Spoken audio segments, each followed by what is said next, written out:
A preliminary investigation into the Malaysia Airlines Flight 17 disaster indicates the airliner was shot down from the ground. That is the indication from Malaysia's Transportation Ministry and the Dutch Safety Board after consultations with investigators who are examining evidence from the crash. The damage observed in the forward sections of the aircraft appears to indicate that the aircraft was penetrated by a large number of high-energy objects from the outside the aircraft. It is likely that this damage resulted in a loss of structural integrity of the aircraft, leading to an in-flight breakup.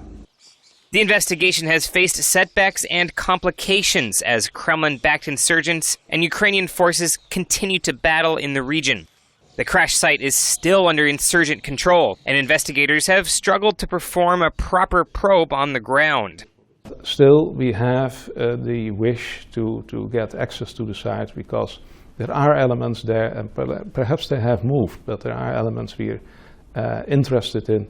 The cockpit is very important because a lot of those objects were penetrated the cockpit.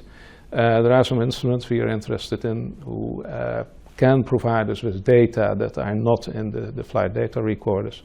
So it is important, but well, we have to wait and see whether the situation will be secure, whether we can work there for more than a few hours, because we have to be there quite some time. Eyewitnesses told the BBC that they saw a Buk missile launcher in the region before the disaster. They also said that militants operating the machinery spoke with a distinctive Russian accent. Despite mounting evidence that the aircraft was downed by Russian-made hardware fired from an insurgent-controlled area, the Kremlin has repeatedly denied involvement in the disaster. Russian officials and insurgents, meanwhile, have put forward bizarre conspiracy theories to deflect blame from Moscow. Flamboyant militant leader Igor Girkin, also known as Strelkov, first claimed his militants had shot down a Ukrainian aircraft, only to realize that it was a passenger plane. He then retracted his post online and claimed that the bodies at the crash scene had been dead for many days, and said he had information that their bodies were drained of blood.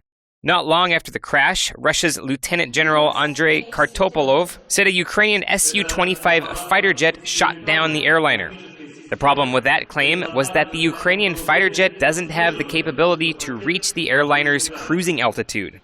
While the Russian media continues to give airtime to such claims, an increasingly large body of evidence from international sources suggests that it was Russian-backed militants using weapons that brought down MH17.